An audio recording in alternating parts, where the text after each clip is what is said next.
नमस्कार दोस्तों, आप सभी का एक बार मैं फिर से स्वागत करता हूं आपके अपने चैनल लर्निंग स्टडीज पर। दोस्तों, आज का वीडियो हम लोग सीटेट के अकॉर्डिंग सीडीपी का रहने वाला है, जो कि आज 2025 को टारगेट करते हुए पहला मॉक टेस्ट रहने वाला आप लोगों का। ये आप लोग एग्जाम से पहले आप अपनी तैयारी भी जान सकते हैं और आप अपनी तैयारी को आगे भी बढ़ाने के लिए काफी मदद या आपको ये वीडियो पहुंचाएगा। ठीक है, इसलिए वीडियो को अंत तक जरूर देखिएगा और जो भी मेरे साथी मेरे भाई बहन नए आते हैं तो चैनल सब्सक्राइब जरूर कर दीजिएगा, क्योंकि और भी बहुत सारी चीज आपको इसी चैनल पर मिलने वाला है। ठीक है, आज ये सीडीपी का पहला मॉक टेस्ट है।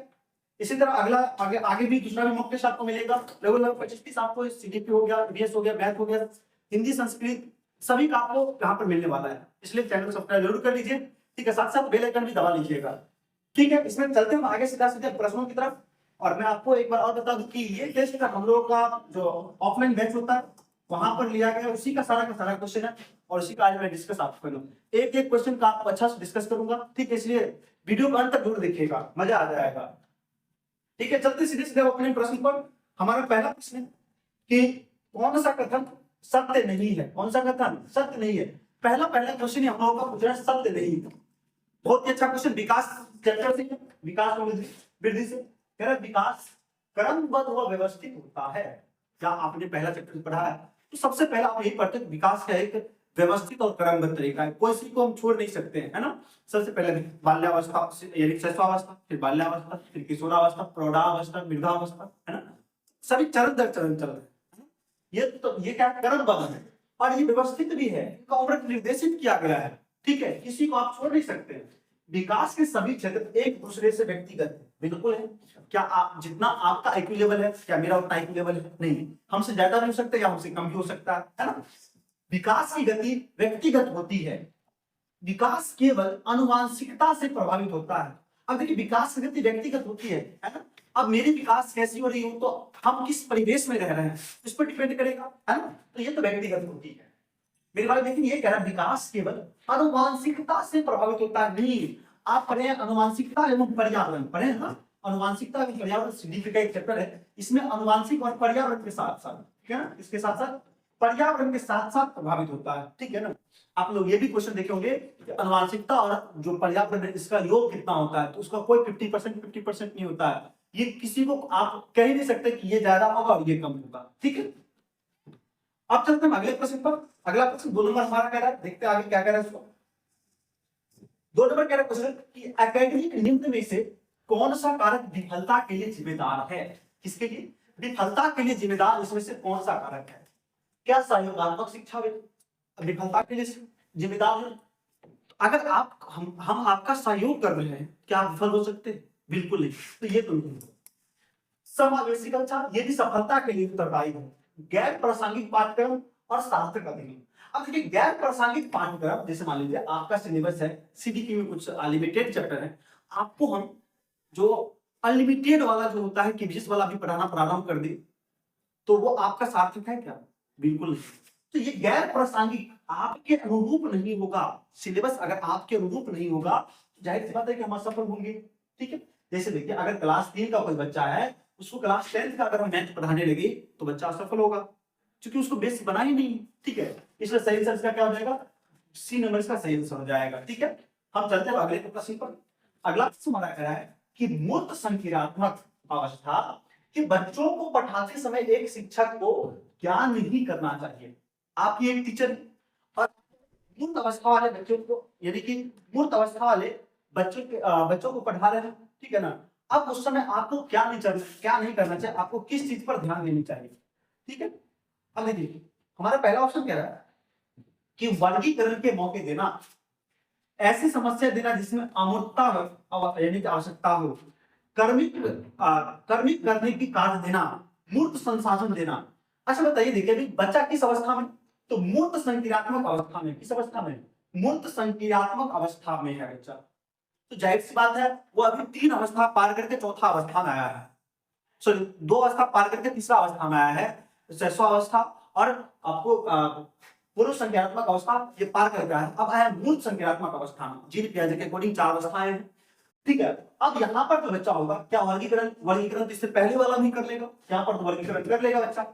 ऐसी समस्या दे रहे हैं अमूर्तता आवश्यकता। अब देखिए यहाँ पर क्या नहीं करना चाहिए, यहाँ पर बच्चा अमूर्तता कल्पना वाली बात अगर करेंगे हम, तो बच्चा क्या समझ पाएगा? नहीं ना समझ पाएगा। तो इसलिए अमूर्तता नहीं होगी। अगर यहाँ पर मूर्तता आवश्यकता हो तब तो ये सही होता, लेकिन आपसे पूछा भी नहीं करना चाहिए, तो आपका सबसे जो सटीक आंसर होगा वो बी नंबर हो जाएगा। ठीक है, सही का आंसर सही क्या हो जाएगा? बी नंबर का सही आंसर हो जाएगा। ठीक है, इतना चीज समझ में आ गया? अगर समझ में आ रहा हो तो लाइक जरूर कर दीजिएगा। ठीक है, अगला ऑप्शन था कर्मिक करने का कार्य। अब यहाँ पर बच्चा कर्म पे भी सुधारने लगता है, व्यवस्थीकरण भी करने लगता है।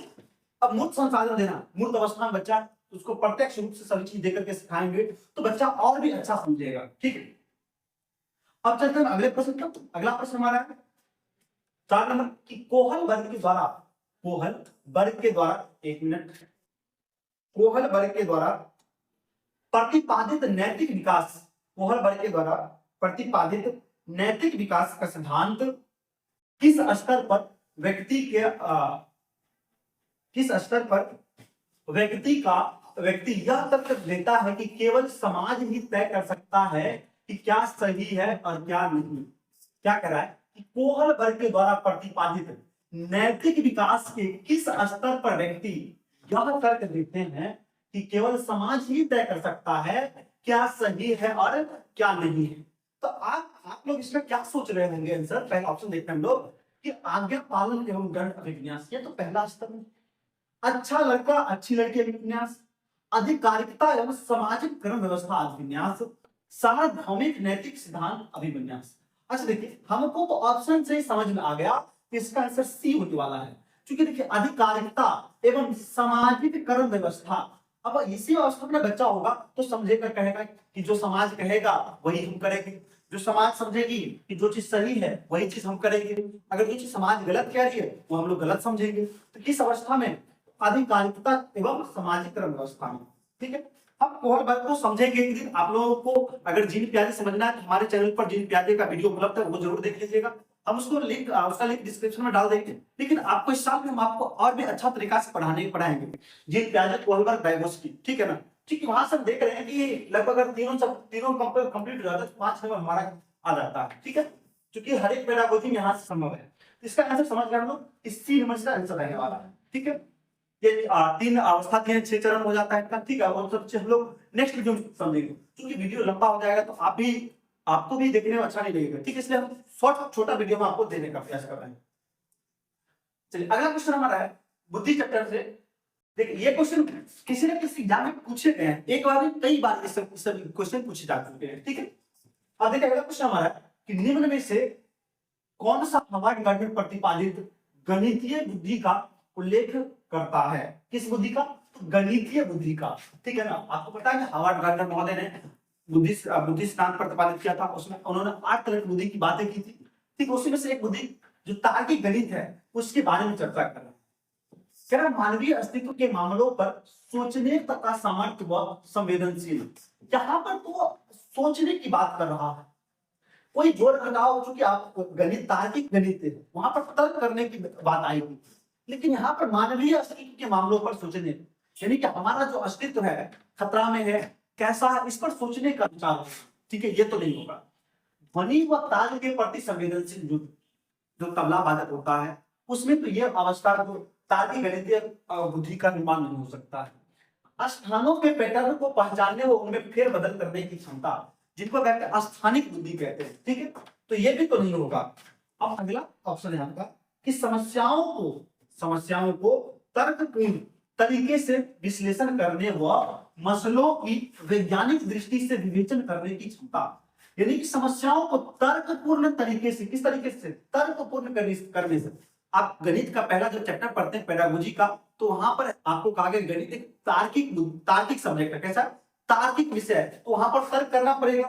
तर्क यानी कि तर्कपूर्ण तरीके के विश्लेषण करने व मसलों की वैज्ञानिक दृष्टि से विवेचन करने की क्षमता, यानी कि इसका सही आंसर क्या हो जाएगा? डी नंबर का सही आंसर हो जाएगा। ठीक है, वीडियो कैसा लग रहा है? क्वेश्चन समझ में आ रही है क्या? अगर क्वेश्चन समझ में आ रही हो तो अभी तक जो भी लोग लाइक नहीं किए हैं तो लाइक जरूर कर दीजिए। ठीक है, ताकि थोड़ा सा मेरा भी मनोबल बढ़ता रहे और आप लोगों को इससे अच्छा कंटेंट में लाता हूं। ठीक है, अब चलते हैं अगले प्रश्न पर। अगला प्रश्न हमारा है 6 नंबर कि एक प्रगतिशील कक्षा में अधिगम, यानी कि अधिगम का मतलब क्या होता है? सीखना। अधिगम का मतलब क्या होता है? सीखना।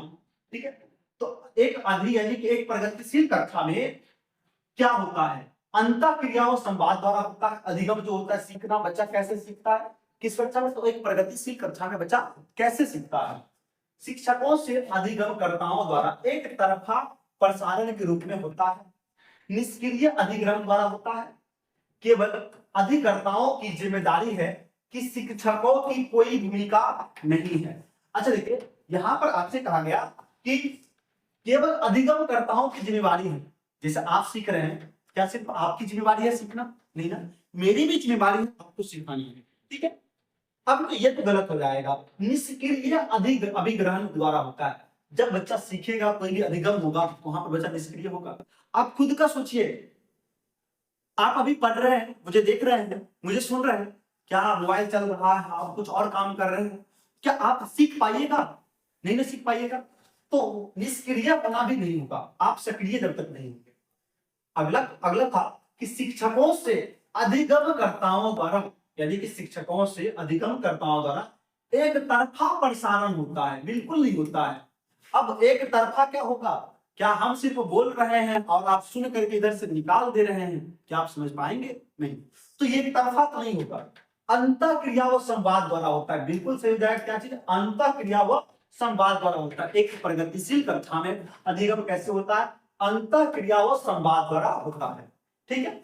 हम लोग चलते हैं अगले क्वेश्चन पर। यह प्रश्न आपको समझ में आ चुका होगा।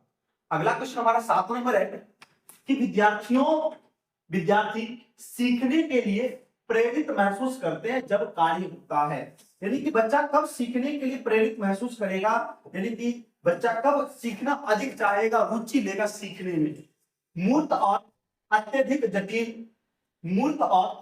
जटिल, उनकी वास्तविक दुनिया से जुड़ा, अप्रासंगिक, बिल्कुल भी चुनौती नहीं।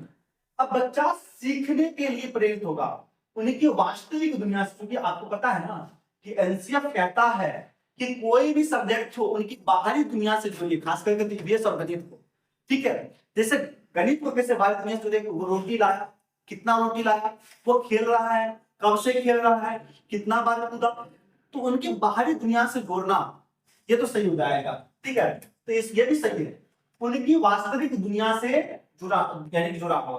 तो विद्यार्थी सीखने के लिए कब प्रेरित महसूस करेगा, जब उनको उनकी यानी कि उनको जो वास्तविक दुनिया से उसको जोड़ने का हम लोग प्रयास करेंगे, ठीक है। अब चलते हैं अगले प्रश्न पर। अगले प्रश्न पर चलते हैं। अगला प्रश्न हमारा है अब 8 नंबर कि संवेग और संज्ञान क्या है। देखिए संवेग और संज्ञान ये कैसे इंटरेक्ट करते हैं, सो देख रहे हैं हम लोग, ठीक है। कह रहा है दोनों एक दूसरे से स्वतंत्र हैं, दोनों एक दूसरे से गुथे हुए।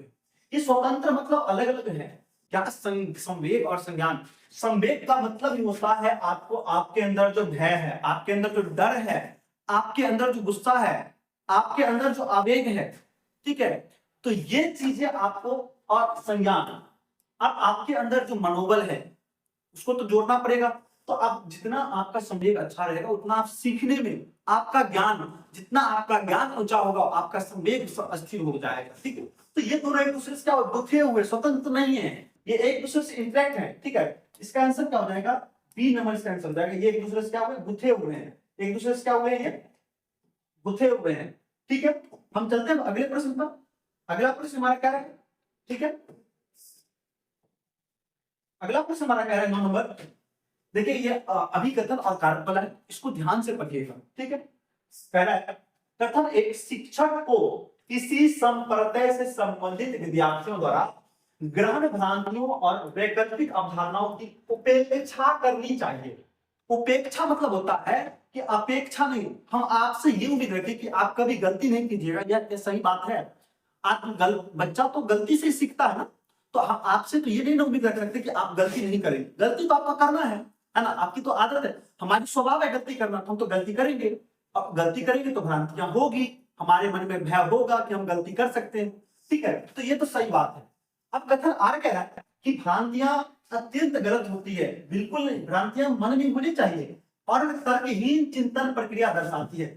जब तक आपके अंदर मन में भ्रांतियां नहीं आएगी तब तक आप सोचेंगे नहीं, ठीक है। इसलिए ए भी गलत है और आर भी गलत है। तो ए और आर दोनों सही है? बिल्कुल नहीं, ए और आर दोनों गलत है। तो बी नंबर इसका सही हो जाएगा, ए और आर दोनों गलत है। ये आर कैसे गलत हुआ समझ गए ना, क्योंकि आप भ्रांतियां अत्यंत गलत होती है, कुछ भ्रांतियां गलत होती है, लॉ भ्रांतियां होनी चाहिए, हाई भ्रांतियां नहीं होनी चाहिए, ठीक है ना। लेकिन तर्क ही चिंतन प्रक्रिया दर्शाती नहीं, तर्क करने की प्रक्रिया दर्शाती है, वो चिंतन, तर्क चिंतन तार्किक चिंतन होता है, उसमें विकास भी करता है भ्रांतियां, ठीक है। इसलिए इसका सही आंसर क्या हो जाएगा? बी नंबर इसका सही आंसर हो जाएगा, ठीक है। अब चलते हैं अगले प्रश्न पर, 10 नंबर प्रश्न को। विद्यार्थियों में आंतरिक अभिप्रेरणा को कैसे, विद्यार्थियों में आंतरिक अभिप्रेरणा को कैसे बढ़ाया जा सकता है, यानी कि विद्यार्थियों के जो अंदर है आंतरिक अभिप्रेरणा, इसको कैसे बढ़ाया जा सकता है? भौतिकवादी पुरस्कार प्रदान कर, यानी कि प्रत्यक्ष रूप से उसको कुछ पुरस्कार दे दिया जाए, नकारात्मक सुदृढ़ीकरण के द्वारा, दंड के भय द्वारा, सीखने की खुशी पर ध्यान केंद्रित करके। अब देखिए यहां पर आपको लग रहा होगा कि नकारात्मक सुदृढ़ीकरण के द्वारा भी हो सकता है। हम समझ सकते हैं कि आप यहाँ पर सोच लेंगे कि बच्चे के अंदर सकारात्मक चीज सिखाएंगे तो बच्चा सीखेगा। बिल्कुल आप सही सोच रहे हैं। आपको कम से कम आप यहाँ तक तो पहुंचे कि आप ये सोचने लगे अब कि बच्चा नकारात्मक नहीं सोचेगा, उसको सकारात्मकता की ओर ले चलेंगे हम, ठीक है। तो यहाँ पर इसका सही आंसर होगा डी नंबर इसका सही आंसर होगा। कैसे? समझिए, सीखने की खुशी पर, यानी कि बच्चा जब सीख रहा है उसकी खुशी पर हम उसको ध्यान केंद्रित करवाएंगे कि बच्चा जब सीख रहा होता है तो कितना खुश होता है। जैसे आप लोग भी जब बच्चे थे, अगर जोर एक सीख जाते थे, कितना मन होता था हम जोर सीख गए, दो का पहाड़ा याद हो जाता था तो हम कितना खुश होते थे, हमको दो का पहाड़ा टेबल याद हो गया, है ना। तो बच्चा भी तो वही सोच रहा है, बच्चा भी वही सोचेगा, ठीक है। उसको आंतरिक अभिप्रेरणा, ठीक है ना, मन के अंदर मनोबल बढ़ाने के लिए उसको उसी पर हम उसका ध्यान केंद्रित करेंगे, ठीक है। अब चलते हैं अगले प्रश्न पर। अगला प्रश्न 11 नंबर कह रहा है, एक शिक्षिका विद्यार्थियों से उनकी स्वयं की चिंतन प्रक्रियाओं के बारे में सोचने के लिए क्या कर रही है कि वह विद्यार्थियों के बीच किस तरह के केंद्रित कर रही है।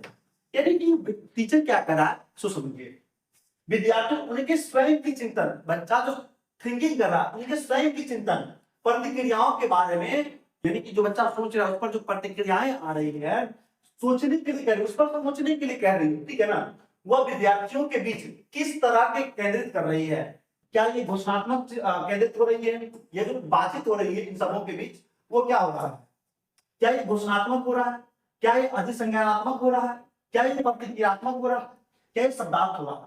तो यहाँ देखिए, आपके पास आप सोचा, उस पर प्रतिक्रिया कोई दिया, है ना, आपने सोच लिया, मैंने सोचा कि मुझे मुंबई जाना है, तो अब मेरे अंदर ये हम प्रतिक्रिया, यानी कि प्रत्यक्ष रूप से हम किसी के सामने रखे, अब उस पर जो उसकी प्रतिक्रिया आई कि क्यों जाएगा मुंबई, हम लोग सोचेंगे ना, उस पर जो सोच विचार किए हम, तो यही चीज कह रहा है कि उस पर किस तरह का सोच विचार किया जा रहा है। क्या घोषणात्मक घोषणा यहाँ पर बोली है, प्रतिक्रियात्मक कोई प्रतिक्रिया यहाँ पर प्रतिक्रिया नहीं हो रही है, क्रिया प्रतिक्रिया शब्दार्थ में।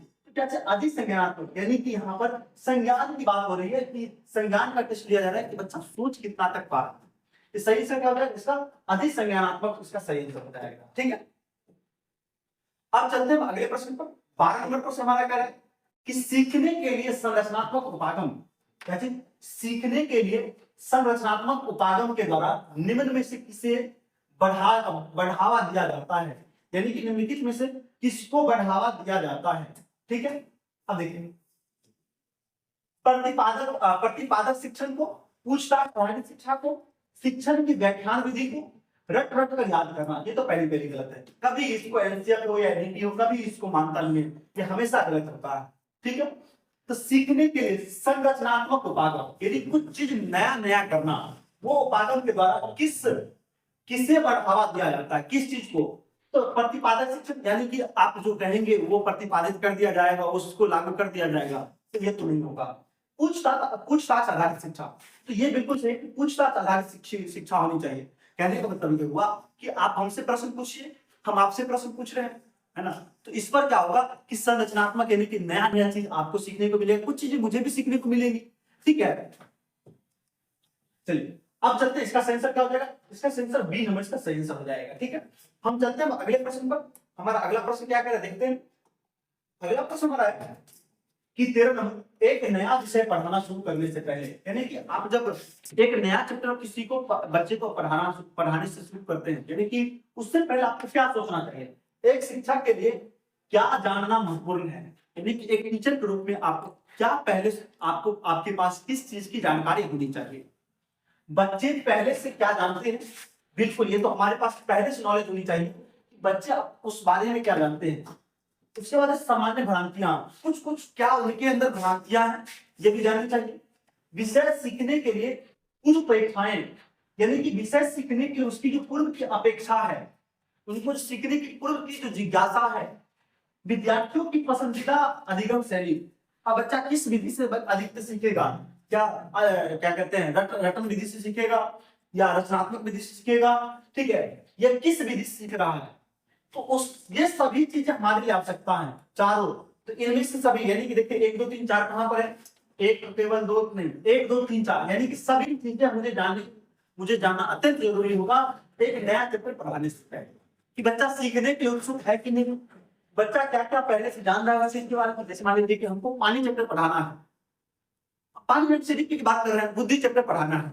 अब उससे पहले हम जानेंगे ना, आप भी जब कहीं पर ऑफलाइन क्लास पढ़ रहे होते हैं, आपसे पहले कुछ प्रश्न किए जाते हैं कि आप बुद्धि के बारे में जानते क्या है, बुद्धि क्या होती है, बुद्धि लब्धि क्या होती है, यानी कि ये जांच जाता है कि आप पहले से किस चीज को जानकारी आपके पास है, ठीक है। और सीखने की जो आपके अंदर एबिलिटी है, आपके अंदर उत्सुकता, इस सब चीज को भी देखा जाता है, ठीक है। अब चलते हैं अगले प्रश्न पर, 14 नंबर प्रश्न पर। अगला प्रश्न हमारा कह रहा है कि अर्थपूर्ण अधिगम क्या सम्मिलित है, अर्थपूर्ण अधिगम में क्या सम्मिलित है। पुरस्कार और दंड का प्रावधान, सीखने के तरीके पर विचार, एक दूसरे के साथ प्रतिस्पर्धा करने का अवसर, साथियों के साथ तुलना।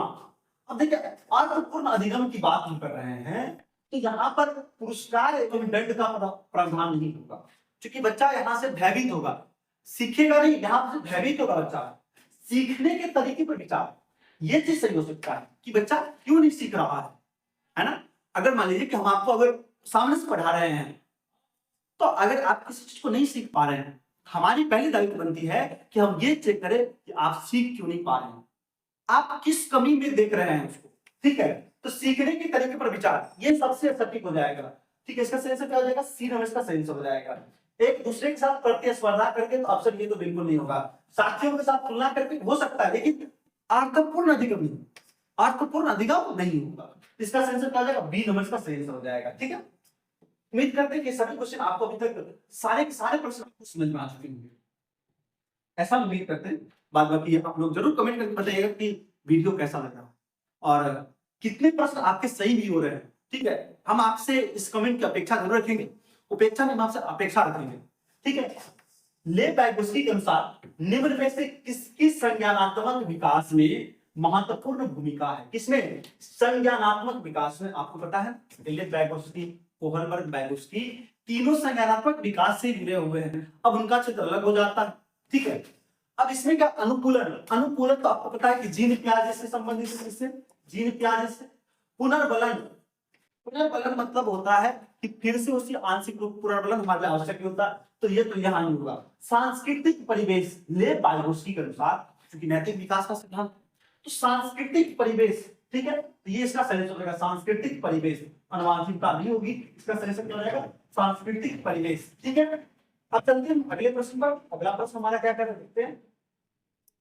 अगला प्रश्न 16 नंबर कि विविध आवश्यकताओं वाले विद्यार्थी को, यानी कि विभिन्न प्रकार के आवश्यकता वाले विद्यार्थियों को शामिल करने के लिए निम्न में से किसकी आवश्यकता है, यानी इसमें से कौन सी चीज आवश्यकता है जो विभिन्न प्रकार की आवश्यकता होती है, ठीक है ना। बैठने की निश्चित व्यवस्था, मानकीकृत आकलन, लचीला पाठ्यक्रम या पाठ्य पुस्तक। तो बैठने की निश्चित व्यवस्था, ये विभिन्न आवश्यकता नहीं होगी। मानकीकृत आकलन ये भी नहीं होगा, यह होता है लचीला पाठ्यक्रम, यानी कि फ्लेक्सिबल जो करिकुलम होता है वो चीज होना जरूरी है, ठीक है ना। फ्लेक्सिबल सिलेबस होना जरूरी है, क्योंकि एनसीएफ कहता है, ठीक है ना, एनसीएफ कहता है कि पाठ्यक्रम कैसा होना चाहिए, लचीला होना चाहिए। एनसीएफ के अकॉर्डिंग पाठ्यक्रम कैसा होना चाहिए, लचीला होना चाहिए, ठीक है। इसका सही आंसर क्या हो जाएगा, सी नंबर इसका सही आंसर हो जाएगा, ठीक है। अब हम चलते हैं अगले प्रश्न पर। अगला प्रश्न हमारा है कि गणितीय गणना करने में अक्षमता है।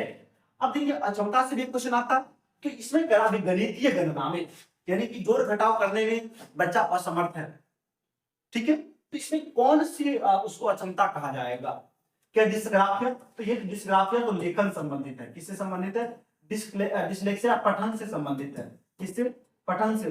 डिसकैलकुलिया ये गणित से है। इसका सही उत्तर क्या हो जाएगा? डिसकैलकुलिया हो जाएगा। किस हो जाएगा?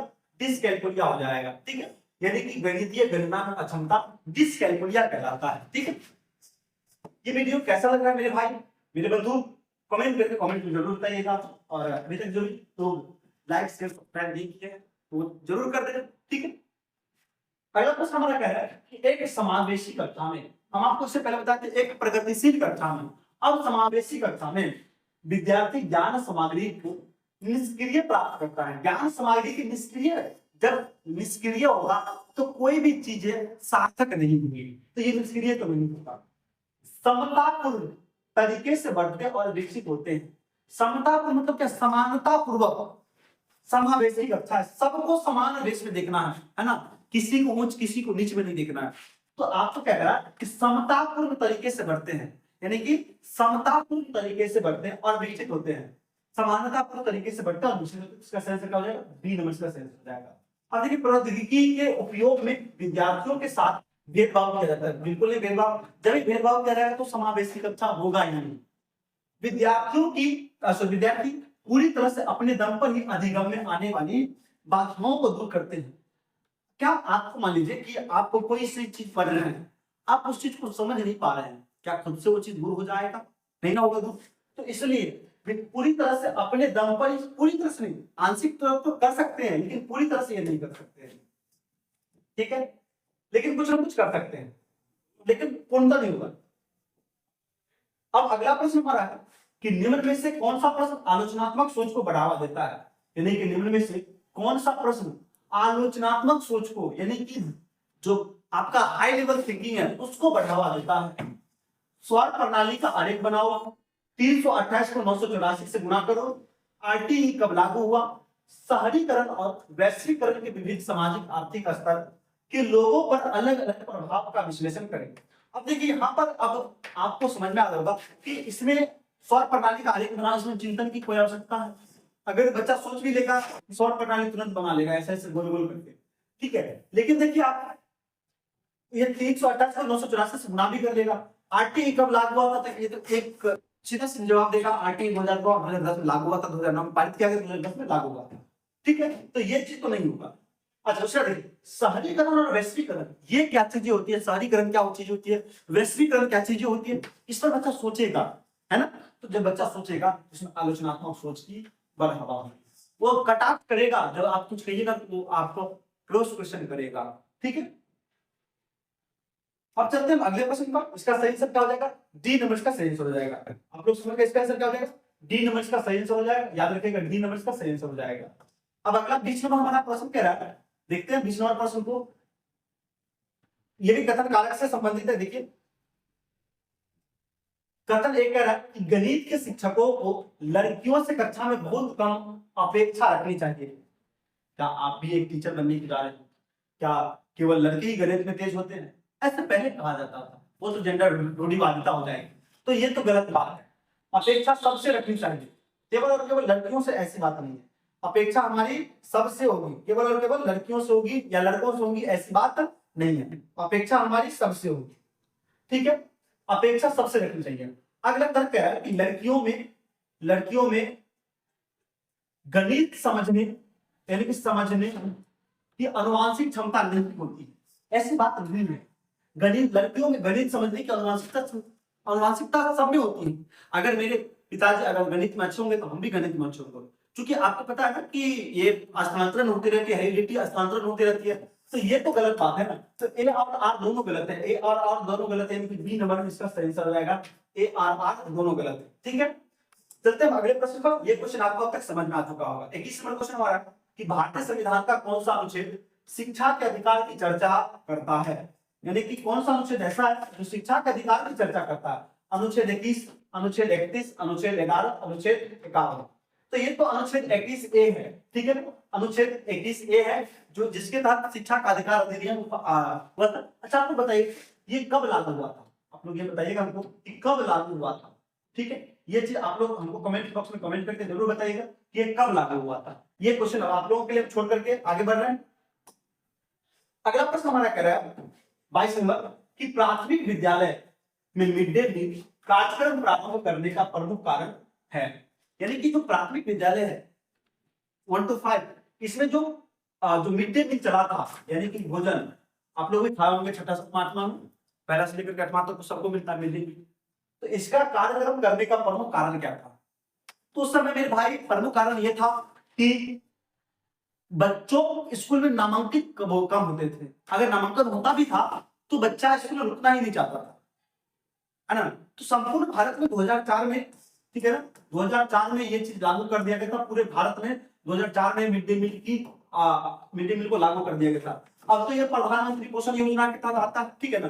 मिड डे मील का नाम अब हट चुका है, प्रधानमंत्री पोषण योजना है, जिसके तहत अंडा हो गया, केला हो गया, ये सब चीज दिए जाते हैं। तो इसका जो प्राथमिक उद्देश्य था, प्रारंभ करने का प्रमुख उद्देश्य था, प्रमुख उद्देश्य में से एक था समाज विस्तार करना, रोजगार वृद्धि करना, अध्यापकों का विकास, नामांकन संख्या बढ़ाना। इसका जो सबसे प्रमुख उद्देश्य था वो नामांकन संख्या बढ़ाना था। पढ़ाना तो जब बच्चा स्कूल में आ जाएगा आपके पास तो कुछ ना कुछ पढ़ेगा, खाने के बहाने से रुकेगा आपके यहाँ तो कुछ ना कुछ जरूर पढ़ेगा। इसमें सही से क्या हो जाएगा? नामांकन संख्या बढ़ाना। अगर नामांकन संख्या बढ़ जाएगी तो जरूर जाहिर सी बात है कि बच्चे पढ़ेंगे, वहां रहेंगे तो बच्चे पढ़ेंगे, ठीक है। इसलिए इसका सही से क्या हो जाएगा? नामांकन संख्या बढ़ाना। आप लोग कुछ लोग समाज विस्तार करना दिए होंगे, जो कि आप गलत सोच रहे थे, ठीक है। सोच आपका सही था, लेकिन यहाँ इसके अकॉर्डिंग सोच आपका गलत हो गया होगा। अब 23 नंबर क्वेश्चन हमारा कह रहा है कि बच्चे सीखने के बारे में निम्नलिखित में से कौन सा कथन सही नहीं है? बच्चे जब सीखते हैं इसके बारे में कौन सा कथन सही नहीं है? पहला ऑप्शन कह रहा है कि बच्चे चक्रीय तरीके से सीखते हैं। जब आपने विकास वृद्धि और विकास चक्र पढ़ा होगा तो आप पढ़ेंगे कि विकास का होता चक्रीय तरीका से होता है। बच्चे रैखिक तरीके से सीखते हैं, त्रुटियों से सीखते हैं, बच्चे सक्रिय संबंध से सीखते हैं। तो देखिए, तो आप डी नंबर भी सही है, आपका सी नंबर भी सही है और ए नंबर भी सही है। जब ये तीनों सही है तो बी नंबर गलत है कि बच्चे रैखिक तरीके से सीखते हैं। एक सरल रेखा में बच्चा नहीं सीखता। बच्चा कभी जोड़ सीख लेता है, कभी घटाव सीख लेता है, कभी गुणा सीख लेता है, कभी भाग सीख लेता है, ठीक है ना। फिर भूल जाता है, फिर से सीखता है, फिर भूल जाता है, फिर से सीखता है। तो ये रैखिक सही, जो चीज भूल गया वो चीज याद रहेगा उसको, ये नहीं होता है। तो ये रैखिक नहीं चलेगा, ये चक्रीय चलता है, ठीक है। ऐसे चलता है, ये चक्रीय चलता है। अब अगला क्वेश्चन हमारा 24 नंबर कि माँ बाप के साये से बाहर निकल अपने साथी बालकों की संगत को पसंद करना संबंधित है। यानी कि आपसे पूछा है, ठीक है, अपना दोस्त बनाना प्रारंभ कर देगा। किस उम्र में बच्चा? किशोरावस्था में। ये तो बहुत आगे चला गया है। पूर्व बाल्यावस्था नहीं, ये किशोरावस्था आपको 12 साल से प्लस होता है।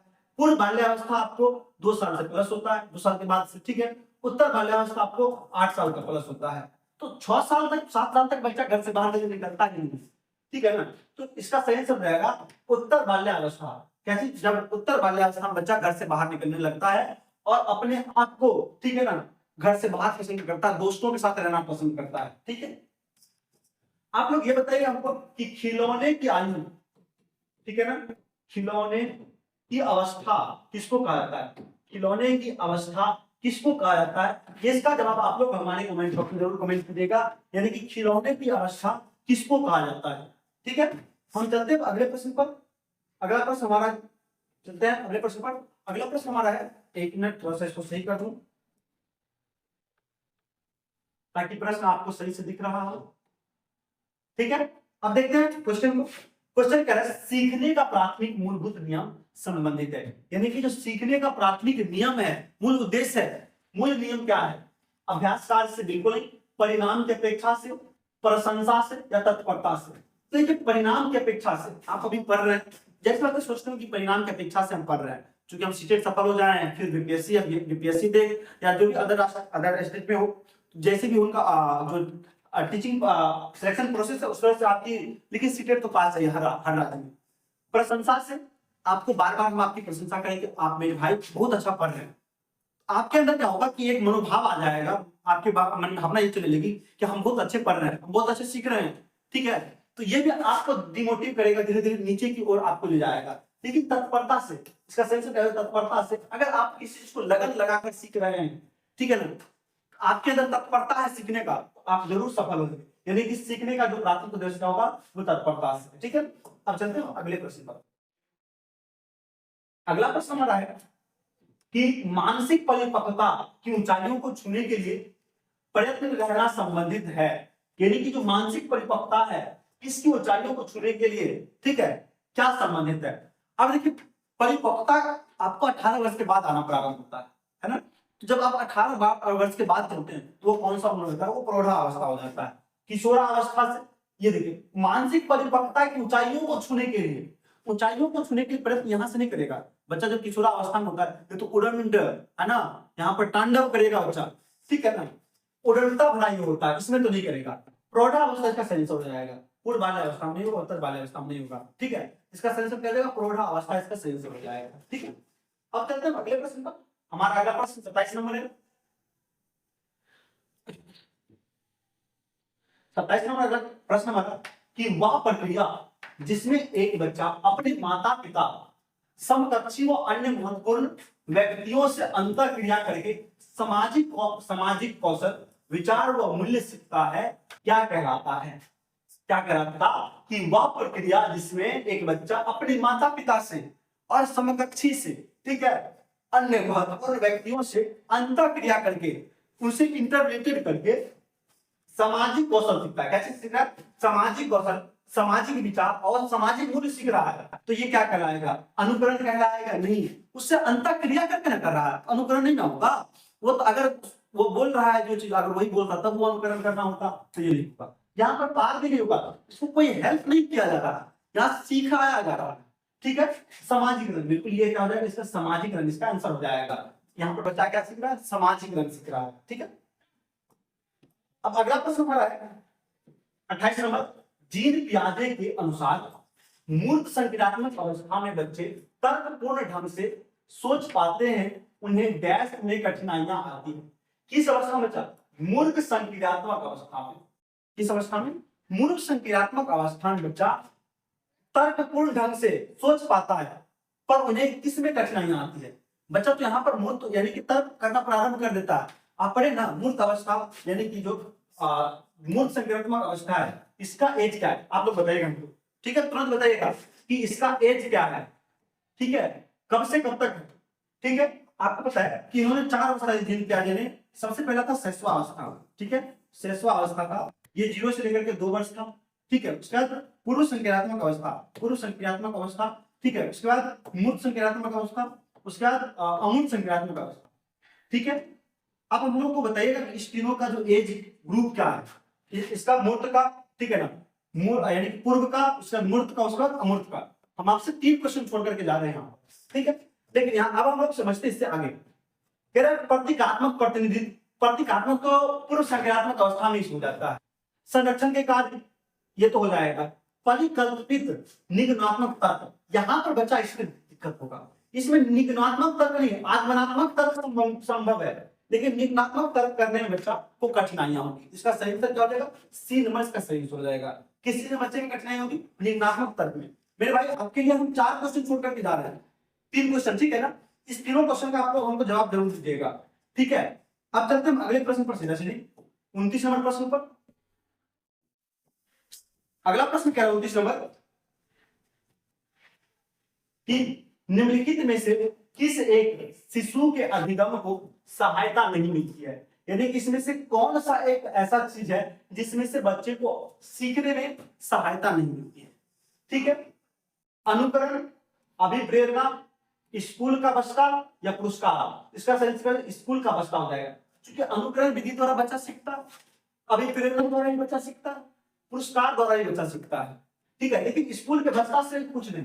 स्कूल का बस्ता भारी हो जाएगा तो बच्चा जाना ही नहीं चाहता है। इसमें सही से क्या होगा, सी नंबर इसका सही हो जाएगा। ठीक, आज का ये लास्ट क्वेश्चन 30 नंबर। ठीक है, अगला क्वेश्चन 29 नंबर लास्ट क्वेश्चन कह रहा है कि कार्तिक जो 5वीं कक्षा में पढ़ता है, यानी कि कार्तिक एक विद्यार्थी है जो किस क्लास में पढ़ रहा 5वीं कक्षा में पढ़ रहा है, उसे अपने दोस्तों और शिक्षकों के साथ मौखिक और गैर मौखिक सामाजिक संवाद करने में निरंतर मुश्किल होती है। यानी कैसे कहते हैं, सामाजिक और गैर सामाजिक। ठीक है ना, यानी समाज के बारे में और जो भी चीज अपनी पर्सनल बातें हैं उसमें भी जो संवाद करने में निरंतर उसको क्या होती है, कठिनाइयां का सामना करना है। तो ये लक्षण किसके हो सकते हैं, यानी किसके लक्षण भी हो सकते हैं? लेखन वैकल्य से आपको बताया था डिस्ग्राफिया होगा, गुणन वैकल्य से डिस्कैल्कुलिया होगा, स्वालीनता, ये क्या होगा, इसके सही से होगा स्वालीनता, यानी कि वो खुद के बारे में बच्चा सोच रहा होता है, इसलिए बाहरी चीजों के बारे में सोच नहीं पाता है, इसको कहते हैं ऑटिज्म, ठीक है ना, यानी कि ऑटिज्म होता है, ठीक है। इसका मतलब होता है खुद के बारे में, ऑटो खुद के बारे में, स्वलीनता मतलब स्व में लीन, यानी खुद में लीन होना, ठीक है। इसलिए क्या हो जाएगा, इसका आंसर सी नंबर इसका आंसर हो जाएगा, ठीक है। तो ये चीज आप लोगों को सारा का सारा तक समझ में आ गया होगा। ये आपके 30 प्रश्न थे। आप लोग हमको कमेंट बॉक्स में कमेंट करके जरूर बताइए कि आपने 30 में कितना अचीव किया है, ठीक है। आपने 30 में कितना नंबर अचीव किया, ठीक है। इसका जवाब आप लोग हमको कमेंट बॉक्स में कमेंट जरूर कमेंट बॉक्स में कमेंट करके जरूर बताइएगा, ठीक है। अभी तक जो भी लोग हमारे चैनल को सब्सक्राइब नहीं किए हैं, प्लीज चैनल सब्सक्राइब जरूर कर लीजिएगा, ठीक है। हम लोग फिर मिलते हैं नेक्स्ट वीडियो में, तब तक के लिए धन्यवाद।